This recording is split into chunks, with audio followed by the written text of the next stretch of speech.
después de 2006, 2007, empezamos con una agenda, digamos, de juicios, con una agenda de instrucciones, que llevan a este momento a partir de justamente de romper con el criterio del centro clandestino de detención.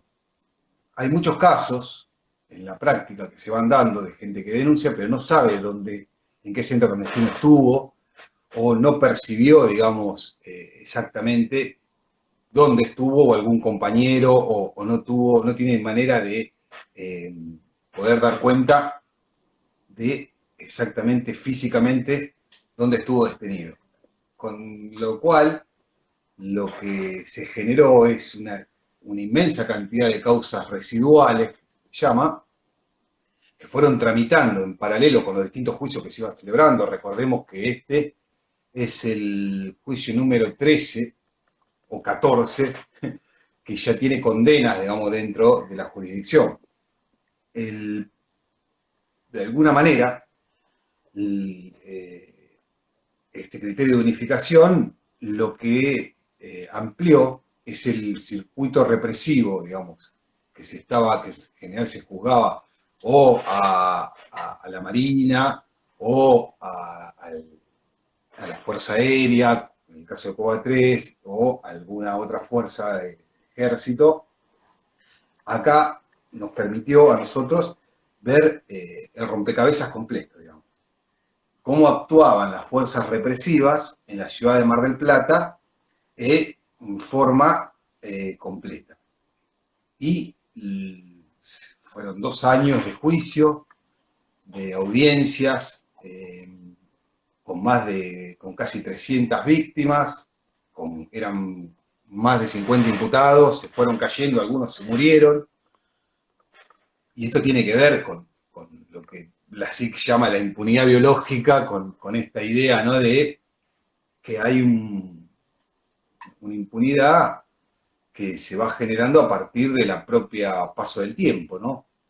Entonces, terminamos en este juicio con 49 imputados, con 26 perpetuas, con 7 imputados a pena divisible, con 5 absueltos, lo cual, independientemente de lo numérico, tiene una relevancia enorme. Más o menos, recordemos que tenemos casi 1000 condenados hoy en todo el país. Es importante también señalar que hubo una voluntad, digamos, una vocación de los jueces, en particular, de decir, bueno, vamos a dictar esta sentencia a pesar de el aislamiento social preventivo y obligatorio, y se hizo, digamos, lo tuvo de novedoso que se hizo por video y con una sala vacía, digamos, que no estamos acostumbrados en este tipo de instancias, que siempre son muy convocantes. También la sentencia, hay algo que es digno de señalar, que también apercibió a 2 abogados por haber tenido una conducta, digamos, de ataque, de falta de respeto, de una ausencia, digamos, de cierta decoro por parte o dirigido específicamente a el auxiliar fiscal, dirigido a toda la fiscalía, pero especialmente hacía mención a la fiscal, que también da cuenta de una actitud ciertamente sexista. Lo que sí cabe señalar en este punto es que uno de los abogados es un conocido defensor de genocidas. Él mismo fue militar, con un pasado bastante reñido con la legalidad, en términos, digamos, de trayectoria militar, y ha tenido conductas negacionistas, es decir, durante todo su alegato negó la existencia de un genocidio, de delitos de lesa humanidad. No solo que reivindicaba, era un paso más que los 2 demonios, era era unidemonio. Hubo un solo, digamos, eje, que era el mal, que eran en este caso los guerrilleros, la violencia subversiva, y los militares eran los salvadores, digamos, el discurso pre-democracia. Bueno, hay gente todavía que sigue sosteniendo. Esto parece llamativo. Tengamos en cuenta que otros países como Alemania, el negacionismo, o sea, negar la existencia del genocidio, da lugar a un delito. Da lugar a un delito que es juzgado. Hay varios proyectos en la Argentina que recetan estas normativas, pero que todavía no han sido consagrados ley. Esperamos que pronto tenga recepción, porque la verdad que es un escándalo. No solo él, varios tuvieron esa posición, pero él fue el más recalcitrante y además con ataques concretos. Volviendo al juicio, es importante, digamos, un trabajo conjunto con un montón, digamos, están los organismos de derechos humanos que siempre acompañaron, está todo el equipo de Programa Verdad y Justicia, que se encarga, digamos, de contener y notificar y estar cerca de los testigos, que hay psicólogos, psicólogas, abogadas, digamos, es un equipo que también fue bastante vaciado en la última gestión, el último gobierno, los últimos 4 años fue bastante vaciado, pero aún así conservó lo mínimo indispensable como para poder realizar este juicio. Queremos también que vuelvan a dar más energía también a ese espacio que es tan necesario y que ha tenido una trayectoria enorme, digamos, y una enorme responsabilidad también. Las víctimas también acompañaron durante todo el juicio porque hay 97 casos de esos 200 y pico, casi 300, que se ventilaban exactamente, que llegaban por primera vez a juicio. Entonces, muchos de esos casos, algunos de esos casos fueron realmente conmovedores, con historias de trayectorias de vida, digamos. Tengamos en cuenta que hubo 1 o 2 casos muy concretos donde familias que fueron desmembradas, secuestraron al padre y a la madre y quedaron los 3 chicos, los 3 niños, las 3 niñas, totalmente desamparados, y después de eso tuvieron una vida muy azarosa, con muchas complicaciones. Y bueno, todo eso, la verdad que nosotros es lo que nos motiva a trabajar con energía y seguir dándole curso, que es nuestro trabajo, a estos juicios, porque realmente han sido reparadores y han tenido una actitud, digamos, también que uno siente que ha colaborado en esa reparación simbólica. Bien. Y decime, a la hora de la parte más, digamos, concreta de la transmisión o de la decisión de no paralizar esta última etapa del debate, digamos, y la conclusión a través de esta última audiencia, ¿cómo fue eso, digamos? Si Bueno, hubo... la cocina exacta, ¿no? Exactamente. De cómo fue, no, no la tengo bien clara. Lo que sí te puedo mencionar, que es importante, que yo estoy seguro que viene por ahí. Vos fijate que uno de los jueces, la composición eran 2 de los jueces naturales, Falcón y Portela, y un juez que era de San Martín, que, dicho sea de paso, estuvo en varios juicios acá en la jurisdicción trabajando, que es Ruiz Paz. Ruiz Paz se acogió en el preludio del veredicto al régimen jubilatorio, probablemente con temor a quedar afuera de la posibilidad, digamos, de cobrar o a percibir su remuneración completa, que era un poco lo que se había anunciado respecto a los jueces, que motivó a muchos a jubilarse.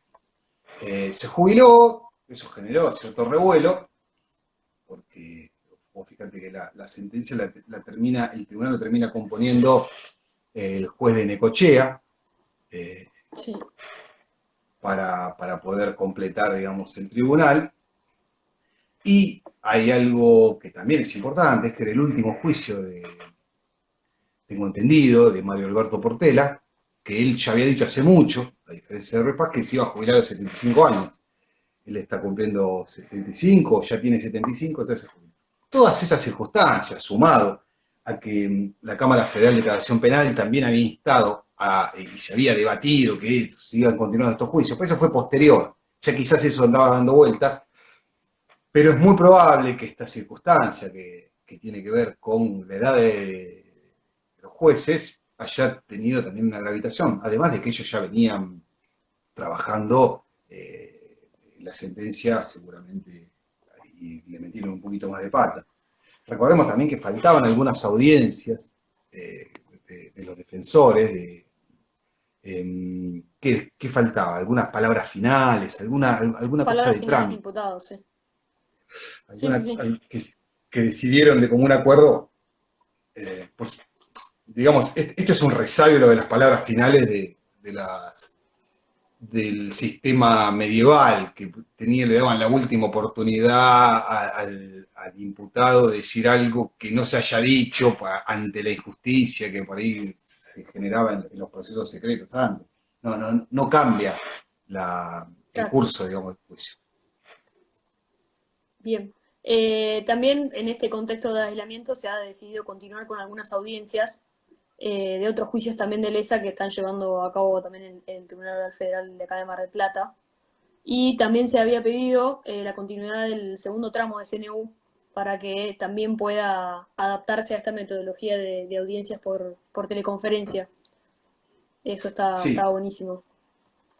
Si te parece, abordamos el segundo eje, que es un poco que nos cuentes hacia dónde van hoy los procesos de juzgamiento de delitos de lesa humanidad y cómo es el avance tanto a nivel local como a nivel país, ¿no? sí. Sí, es una pregunta bien interesante y bien amplia también, ¿no? Yo puedo divagar algún tipo de respuesta. Lo que sí es cierto de la respuesta institucional a esto es, así como cuando se decidió después de la declaración de la nulidad de las leyes de obediencia debida y punto final, y después la sentencia de la Corte en 2006, hubo, digamos, que generarse unas reuniones de los organismos, del sistema judicial, para ver cómo se hacía esto después de 30 años casi 30 años de impunidad que se habían generado, cómo se reanudaba. Bueno, y ahí cuando se definió el criterio, ¿no? Que esto genera cierta singularidad, que después lo hablaremos. Lo cierto es que estamos en una etapa donde también hay que empezar a fijar criterios. Por esto que te comentaba hace un rato. Lo cierto y concreto es que la mayoría de los imputados tienen entre 70 y 80 años y tienen problemas de salud y tienen también dificultades para concurrir a los juicios, muchos están con prisión domiciliaria, que lo hablaremos más tarde. Hay una serie de circunstancias que generan que haya un reacomodamiento. En ese sentido, hace poquito, a partir de una reunión virtual, se juntó la mesa interinstitucional,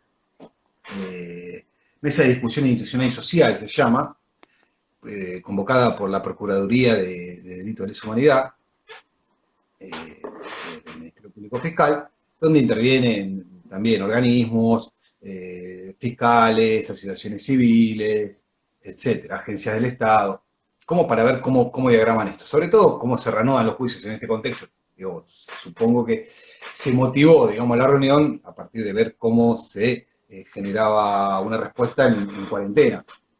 Pero bueno, Bien. se definió que se iban a reanudar los juicios, por eso Rosario, La Plata, Mar del Plata, Mendoza decidieron armar una agenda para reanudar los juicios. Fíjate que, así como vos decías, CNU, segundo episodio, que Sí, se está ventilando en este momento, el tercer tramo de Cueva, también, el juicio, hay un juicio también de Tandil, la Huertita, que seguramente es probable que comience, no había comenzado, pero es probable que comience, y está subzona 2 también para elevarse a juicio. Además hay un montón de juicios que siguen. Entonces, genera un reacomodamiento que es fundamental para poder llegar.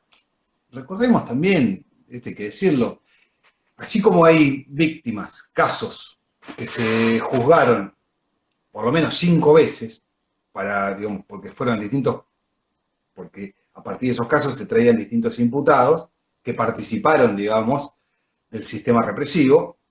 Hay casos que no llegaron todavía a juicio. Hay víctimas, hay familiares de víctimas que todavía no tuvieron su reparación. Y eso se debe justamente al sistema que hay que repensar por qué y dónde está trabado. Entonces es necesario hacer un reacomodamiento y una rearticulación nueva con todos los actores en una mesa para ver cómo se sigue. Sí, también lo cierto es que hay muy pocas causas, digamos, elevadas a juicio oral y muchas están en etapas de instrucción, ¿no? ¿A vos te parece, digamos, más apropiado, como hicieron en esta mega causa que juntaron las 3 causas, digamos, de la cueva, subzona y base, base naval? ¿Te parece adecuado, digamos, la unificación de causas para avanzar rápidamente o cuál es, digamos, tu perspectiva en torno Mira, a... yo tengo algunas ideas, digamos, que no son, que no es reinventar la rueda ni nada raro. Por supuesto que, sin duda, el paso que sigue es generar este mismo tipo de instancias, donde se reagrupen a partir de unificación de varios tramos y de varias causas de instrucción en una sola causa grande. Ahora bien,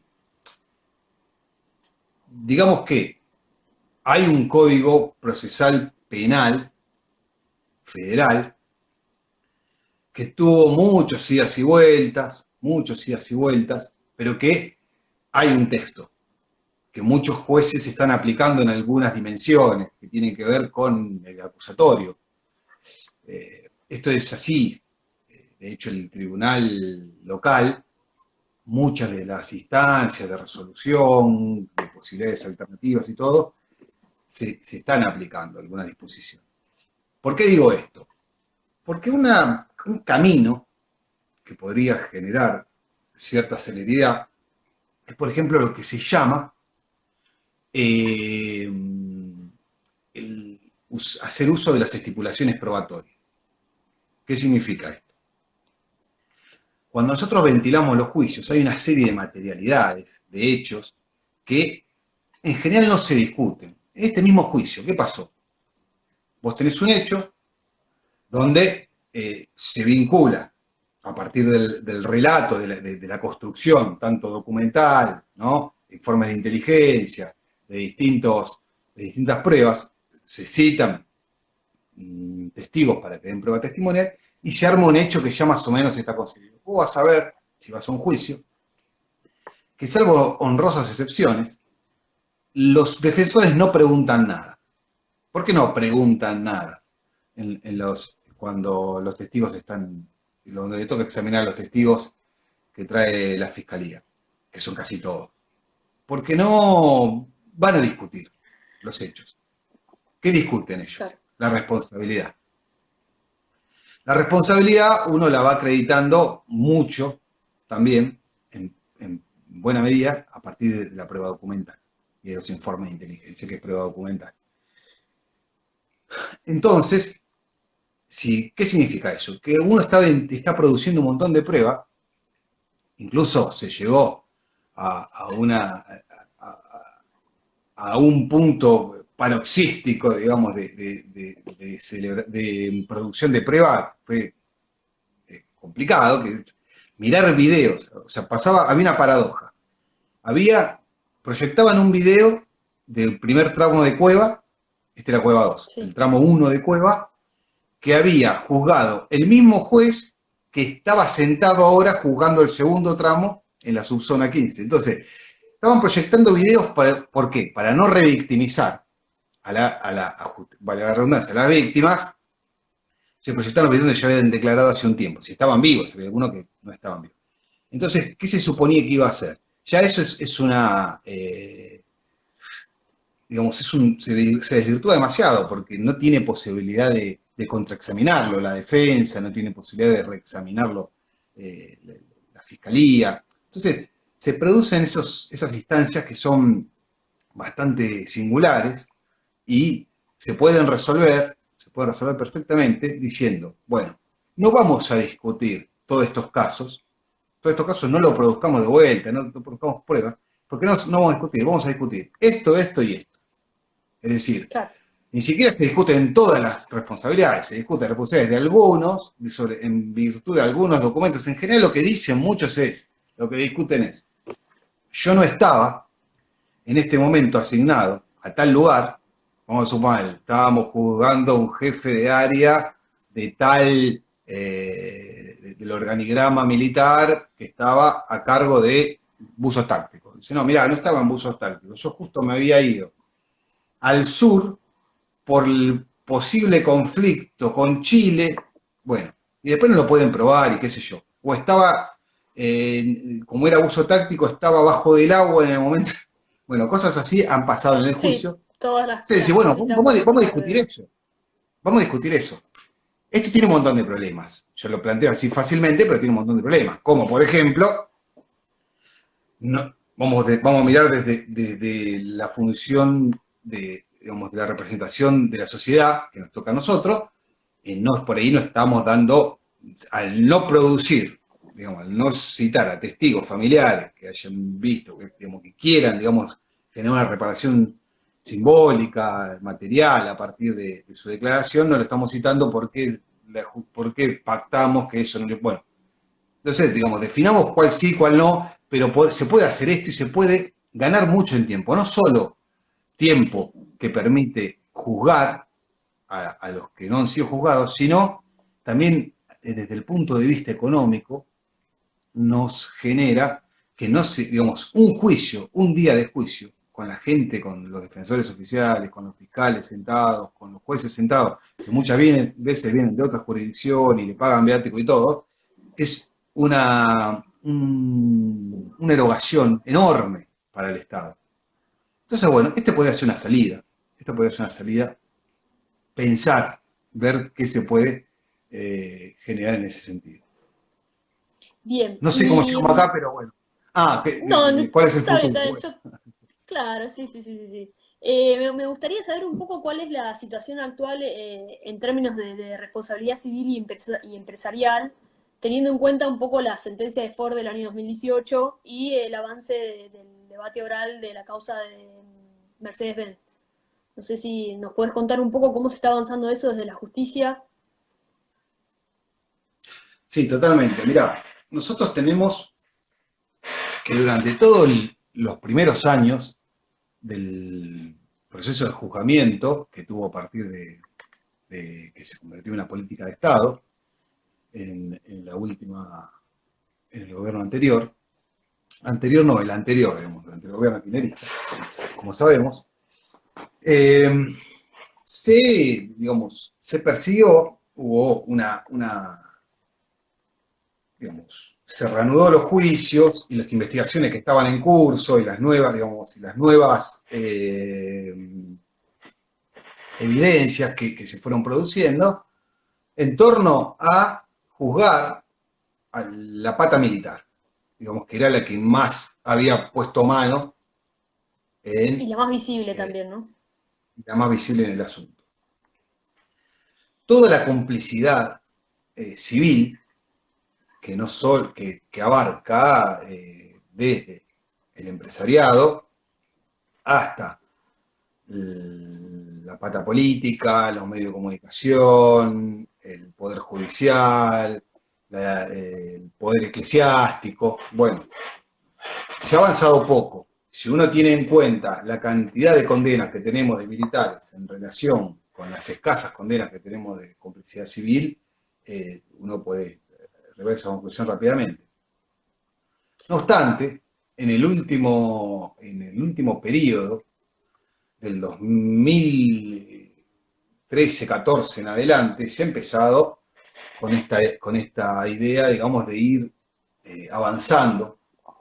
No es que haya sido algo voluntario, sino que primero se ganó en un terreno y después se avanzó un poquito más. Pasa que el paso del tiempo genera esto también. La primera sentencia que hay es se condenó a un empresario que se llama Marcos Levín en la Veloz del Norte, en Salta. Tenía una empresa de transporte y había mandado rápidamente a detener a alguien. Declaró, bueno, ese caso que le dieron 12 años, una de las salas de casación entendió que no había lesa humanidad ahí y quedó absuelto, anuló la sentencia y quedó, digamos, en revisión por la Corte, pero mientras tanto se generó la libertad. Después tenemos el caso de Blaquier, uno de los casos más emblemáticos. Tenemos la noche del apagón, con casi 400 detenidos. Recordemos que Blaquier era el dueño de Ledesma. Había incluso una pequeña base del ejército en el pueblo donde estaba ubicado Ledesma, y se llevaron detenido hasta el intendente, que era radical, en esos 400 detenidos, de los cuales hay muchos desaparecidos, incluyendo el intendente. A Blaquier se lo condenó, se lo procesó, y también en casación se peleó esto y ahora está revisado por la Corte. Pero bueno, que hayan procesado a Blaquier con el enorme poder que tiene en todo el noroeste, cuando los gobernadores casi se persignaban cuando pasaba él, una persona de Estado, es relevante. Después tenemos los juicios, esto que planteabas vos, en Mercedes-Benz tenemos que se llevaron 14 delegados detenidos. Y acá entra a jugar algo muy importante que tiene que ver con la narrativa, ¿no? De la última dictadura, del proceso de reorganización nacional, que dice, ¿para qué vinieron? ¿No? Muchos dicen, vinieron a combatir, el discurso oficial vinieron a combatir, a poner orden, a combatir a la subversión, qué sé yo. Pero hay las líneas de trabajo, y esto digamos, tiene que ver con la línea también de investigación judicial, que apunta a que ese proceso de organización vino a desequilibrar la balanza que había. Recordemos que en el 74 el capital y el trabajo casi estaban en el 50 y 50. ¿Qué significaba? Que el empresario ganaba, tenía una rentabilidad del 50% y el otro 50% estaba destinado a los asalariados. Por supuesto que después de la dictadura, después de la novela, hoy sabemos cuál es el escenario, nacional y mundial. Bueno, de alguna manera, muchos trabajos, ya a principios, digamos, los trabajos académicos fueron, en este sentido, bastante más elocuentes que el proceso de juzgamiento, porque ya se viene diciendo desde hace mucho, que vinieron a reformar las condiciones de posibilidad, vinieron a desequilibrar la balanza de la correlación de fuerzas a favor del empresariado, a favor del poder económico. En ese sentido se persiguieron obreros. Y acá lo que vemos en Mercedes-Benz, en la Veloz del Norte, con Blaquier, era que se persiguieron obreros. En Ford pasó otro tanto, ahí tenemos condenas, y también quería recordar el primer caso que hubo de juzgamiento a la pata civil, fue el caso de Smart.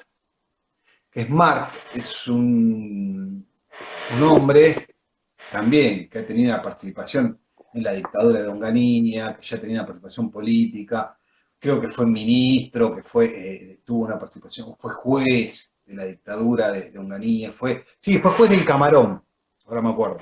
El Camarón era la cámara, una cámara que se había hecho especialmente para entender sobre las causas no era la 2840, no sé si era una ley que como la 2840, que es la que limita y prohíbe y persigue todos los delitos ideológicos vinculados a la pertenencia política, pertenencia ideológica, al peronismo de izquierda y de izquierda, básicamente.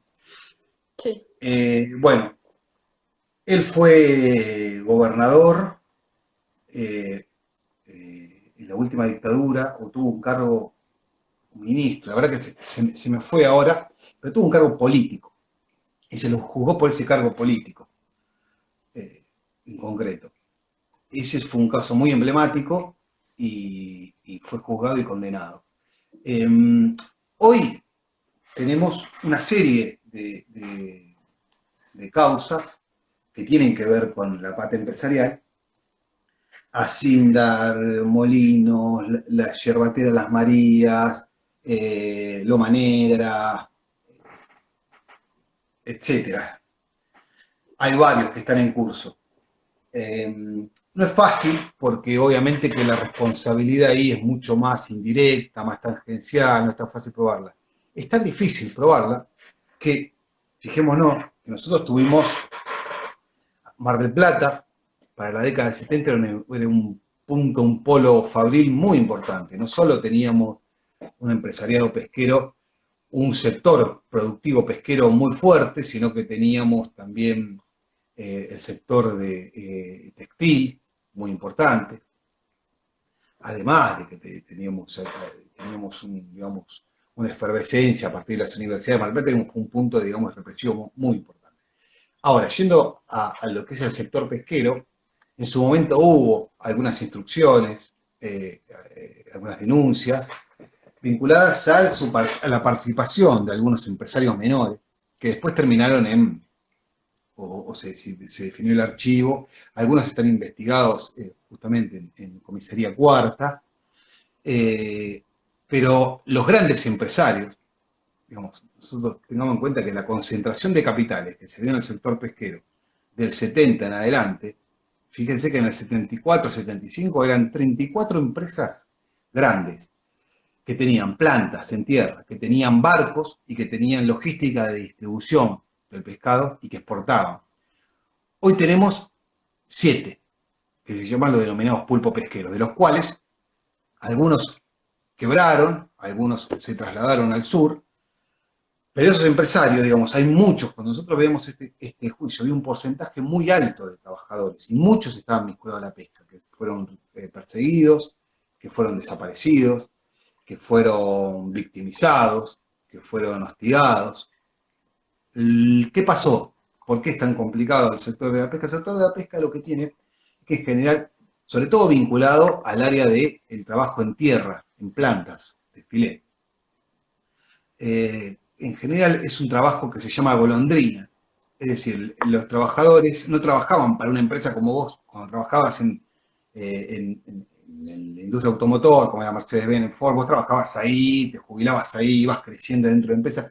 En esos casos se trabajaba de estajo, por kilo, por producción, y los filteros trabajaban en varias empresas. Entonces, no es tan fácil tampoco porque ha habido documentales, ni ha habido demasiados testimonios que vinculen al empresariado concreto, con nombre y apellido, con acciones concretas, porque lamentablemente uno necesita un estándar probatorio contra todo lo que se dicen algunos negacionistas, se necesita un estándar probatorio alto para poder vincular.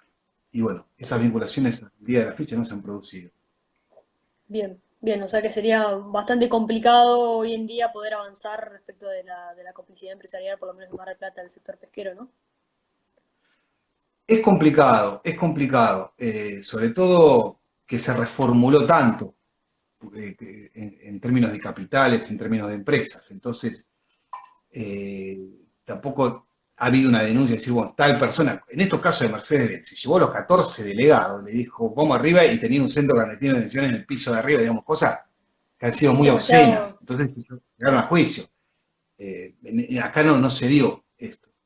No se dio en forma exacta. No obstante, hay una asociación, como en Memoria Portuaria, que quería hacer mención, que hay una serie de compañeros y compañeras ahí que vienen trabajando en estas reivindicaciones de los desaparecidos del sector pesquero, del sector del puerto, sus compañeros, y bueno, hacen algunos señalamientos, pero no hay prueba, no se ha podido prueba para investigación judicial, por lo menos no ha llegado. Bien. Bueno, me gustaría un poco que nos cuentes cómo interpretás vos el rol del Poder Judicial en la actualidad en torno al pasado reciente, también un poco esta comparación a nivel regional, local e internacional, un poco la importancia de los juicios de lesa argentinos a nivel mundial. Bueno, primero te voy a decir sobre el Poder Judicial que también el Poder Judicial forma parte de la complicidad, digamos. De hecho, hace un 2017, creo, hace un par de años, o el 2018, condenas en Mendoza, en lo que se llamó el juicio a los jueces. Hubo 4 magistrados condenados que habían actuado en complicidad, en colaborado con la última dictadura, pero si bien hay muchos, ha habido una porción importante, hay como 90 denuncias, de las cuales un porcentaje importante han llegado a una instancia de trámite. Estos llegaron a juicio porque se tomó un periodo amplio, los otros se tomaban casos concretos. Se tomó un periodo Claro. amplio que fue del 75 al 85, donde tuvieron conductas muy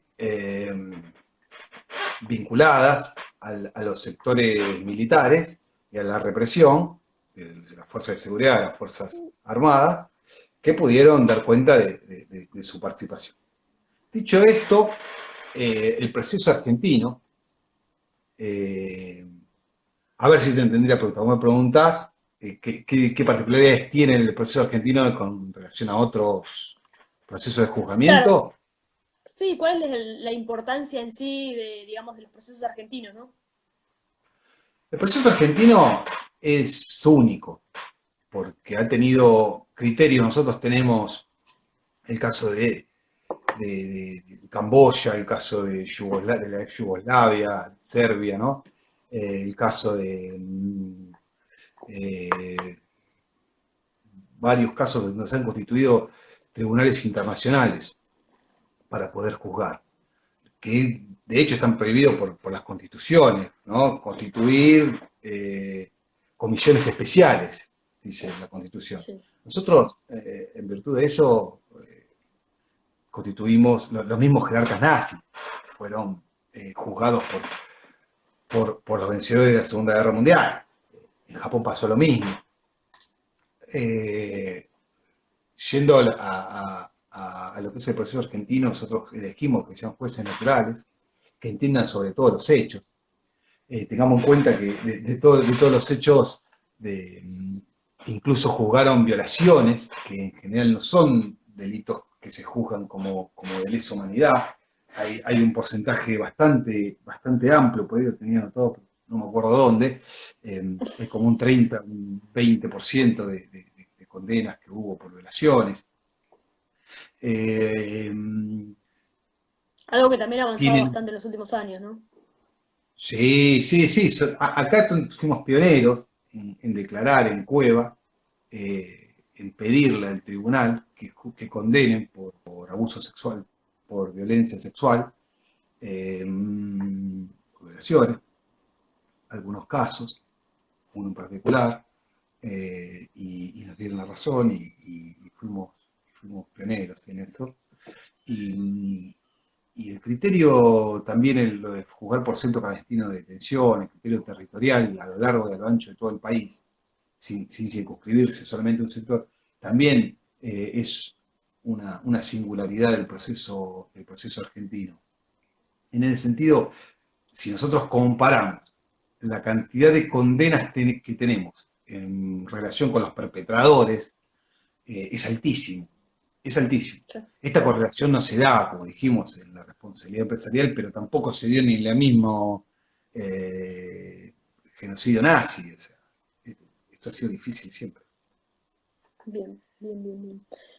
Bueno, como último eje, también nos gustaría que nos cuentes un poco cuál es la situación actual respecto de las domiciliarias a los condenados por delitos de lesa humanidad, que bueno, siempre vienen, digamos, siendo solicitadas por sus defensas en función de, como habíamos dicho hoy, de la edad y de diferentes enfermedades que pueden llegar a padecer los imputados y los condenados, pero específicamente ahora que por ahí tienen un argumento extra como el COVID, si se ha aumentado los pedidos, si se han dado lugar, estas circunstancias, si nos puedes comentar un poco. Sí, mira, se armó mucho revuelo porque, primero, porque sabemos que es un tema que ha rebotado en la agenda mediática y que fueron digamos, algo que se instaló en la agenda pública y muchos dirigentes políticos, muchos dirigentes sociales dieron su opinión. En relación a los delitos de lesa humanidad, hubo 300 y pico de pedidos, de los cuales solamente el 30% se otorgaron. Pero acá hay que hacer una aclaración. Yo, en lo personal, en lo que es la oficina acá de Mar del Plata, donde la oficina nuestra, que depende del fiscal general de Daniel Adler, siempre ha tenido un criterio muy restrictivo. Es decir, nosotros, en general, los pedidos de domiciliaria son por temas de salud y por edad. Digamos, recordemos que el código tiene 3 causales, de las cuales 2 son la edad y los problemas de salud, ¿no? Y el tercero es ser una mujer embarazada, Sí. o con menores a cargo. Entonces, digamos, esas son las causales taxativas que tiene la ley de ejecución. Si es que ahora no me agarró un lapsus y me estoy olvidando algo, parece que no. Entonces, nosotros lo primero que hacemos es corroborar esa alegación, esa manifestación de cuál es la situación, digamos, específica. Para eso se cita al cuerpo médico forense, dependiente del Poder Judicial, y a peritos de parte de la DATIP, que es el organismo, la agencia federal, de Fiscalía Federal, que va y también perita que efectivamente tenga los problemas de salud. O sea, en general, sea cuando ya tienen muchos problemas, además de la edad, y que sean verificados. Una vez que es visto todo esto en general, el juez lo otorga, independientemente que la fiscalía se haya opuesto. Okay. Entonces digo, volviendo, el 30% de los casos dieron curso y los liberaron. Acá hay un problema, ¿no? Porque si nosotros tenemos que los parámetros que se habían dado para poder otorgar estas concesiones era que estén por delitos leves. Y claramente el genocidio no es un delito leve. Entonces, bueno, pero siempre hay que verlo caso por caso esto. Hablarlo en abstracto y en general siempre es complicado. Bien. Bueno, si alguno tiene alguna pregunta, acá justo llegó una al chat, la pueden ir dejando acá y se la vamos preguntando a Andrés. Una tiene que ver, no sé si estás al tanto de la situación en particular o no, pero cómo es la situación actual de Marchi, condenado por el juicio de la CNU en 2016, y le otorgaron la domiciliaria el año pasado, si no recuerdo mal, o en el verano. Sí. No me acuerdo la fecha, sí. Pero bueno, si tenés idea, digamos, si sí o no, tengo entendido que varios organismos de derechos humanos habían presentado para que se la revocaran. La misma situación, digamos, que Chicolás en su momento acá en Mar del Plata, ¿no? Sin duda, sin duda. Nosotros nos opusimos en todas las oportunidades que tuvimos, que nos corrieron vista, que tuvimos oportunidad de opinar. Y las organizaciones se movilizaron, intentaron dar marcha atrás con esta decisión. No obstante, no lo lograron, no logramos nosotros tampoco que nos den la razón. Pero es cierto que De Marchi ya venía pidiendo la domiciliaria varias veces se le habían denegado. Cuando él cuando él superó el límite de 70 años, lo volvió a pedir, se lo volvieron a denegar, y ahora apareció que tenía un problema, digamos, que le impedía caminar, movilizarse por sus propios medios, una invalidez, Claro. que fue, otra vez, corroborada por una pericia después. Siempre es opinable, siempre es materia opinable, siempre puede haber argumentos en contrario, siempre uno puede oponerse, y de hecho lo hicimos, pero no obstante, la decisión aún no fue revocada. Creo que también cuando se estaban dando movilizaciones fijas y se había hecho distintas instancias, digamos, de sensibilización y visibilización de la cuestión, la agarró la pandemia, ¿no? Que impide, digamos, generar Claro. concentración y todo, y bueno, hoy tenemos esta situación, Bien, esta condomiciliaria. bien. Bueno, nos va quedando un poco tiempo, pero acá tengo una pregunta que nos habían mandado y es, ¿qué pensás en torno a quienes defienden posturas de perdón y conciliación, como el ejemplo de la Comisión de Sudáfrica? Y si crees que en Argentina un proceso similar, digamos, podría ser viable hoy.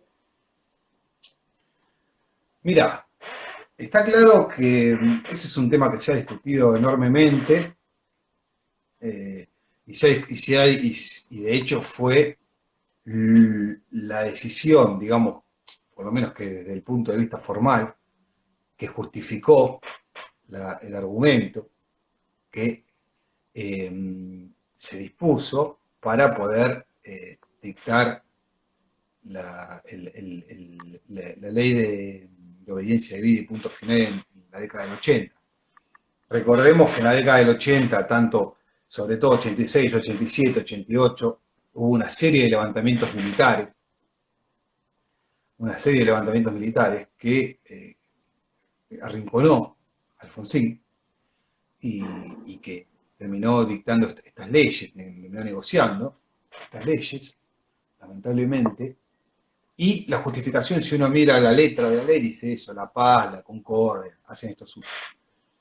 La verdad es que ahí hay algo que se llama, hay una concepción de la justicia. Nosotros tenemos una justicia contradictoria, digamos, donde hay posiciones encontradas, y está la justicia restaurativa, que es una justicia donde las partes se sientan y tratan de lo que es la mediación. Acá es conocido como mediación, es una de las formas de justicia restaurativa. Fíjense que en Colombia, por ejemplo, donde ha tenido, digamos, una convulsionada vida política en la última década, se sientan víctimas, digamos, tanto de los paramilitares como de los sectores, digamos, que se oponen, que tomaron las armas también, la FARC, qué sé yo, con las víctimas por homicidios, se sientan a generar procesos restaurativos. Por supuesto que el caso sudafricano, que no tengo un conocimiento absolutamente exacto, sí es tangencial mi conocimiento, pero sé que hubo una... Se torció la balanza, porque obviamente fue una de las pautas de negociación para poder liberar el apartheid y la liberación de Mandela, y que Mandela sea presidente, y una serie de situaciones políticas, de la vida política sudafricana, que le impusieron para poder arribar a estas soluciones de pseudo-independencia, de pseudo-descolonialismo. Y que, en definitiva, desde una situación donde claramente había una simetría de poder, lograron imponer esta agenda donde eso se... No tengo claro que los sectores, digamos, autóctonos de África hayan tenido la voluntad de generar estas instancias. No les quedó otra, básicamente. Claro, pero crees que esta situación en Argentina sería inviable, ¿no? Esta situación en Argentina no tiene capacidad de llevarse adelante. Nosotros además ya transitamos un proceso donde se fue dinamitando esos puentes, y además nosotros recordemos que después de los indultos de Menem tuvimos 20 años de impunidad total, a excepción de los casos de apropiación que siguieron tramitando porque es un delito continuado. El delito de apropiación es un delito continuado porque mientras se apropie todos los días se está continuando el delito, se está efectivizando el delito. Entonces, salvo esos 20 años de impunidad fueron determinantes en la voluntad, en la memoria colectiva, para que no haya un paso atrás en estos términos.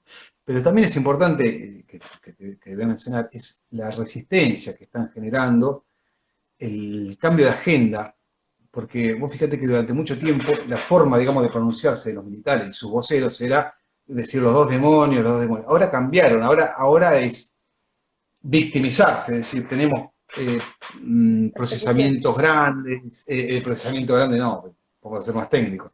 Tenemos una instancia de prisión preventiva indefinida, que dura más de 5 años, están levantando la voz respecto a esto, a que hay personas que están en situación, digamos, de enfermedad y de invalidez detenida en cárcel común, que, bueno, todo esto genera que no hayan llegado a instancias internacionales para poder hacer sentir su voz y, de hecho, ha mandado informes la Comisión Interamericana para que dé respuesta de la situación de los procesados y los condenados en Argentina. Así que hace poquito mandó un informe el Ministerio Público Fiscal en ese sentido. Bueno, Andrés, nos queda un minuto y medio. Última pregunta. Nos preguntan acá la diferencia de juicios de lesa con países limítrofes, si está dada por la justicia, por la sociedad o su prisión. En el caso que se corte, lo renovamos por unos minutitos y la cerramos, ¿te parece? Te aviso ahora por las dudas porque en un minuto se repetí la pregunta. Voy a usar el podcast tiempo para que me repita la pregunta. Disculpa. La diferencia de juicios de lesa con los países limítrofes, si está dada por la justicia o por la sociedad y su presión. Sin duda que a nosotros la diferencia acá que tuvimos las madres. El proceso que llevaron las madres, las abuelas, todas las organizaciones de derechos humanos, con sus distintas formas, digamos, de actuar y de activar la cuestión y mantenerla viva, ha sido determinante y ha generado, sin duda, el proceso de juzgamiento actual. Si no, recordemos el 2x1, que con esa movilización en las calles conseguimos que se dé un paso atrás en esa medida, incluso con un gobierno que apoyaba esa medida, esa resolución. Sin duda que ha sido gracias a las madres y al que tuvo la voluntad política de Néstor de gobernar con las madres. Bien, perfecto. Andrés, se cortan 8 segundos. Te agradecemos muchísimo por ser parte de este ciclo de charlas. Gracias a todos. Muchas gracias a ustedes. Un abrazo grande. Saludos.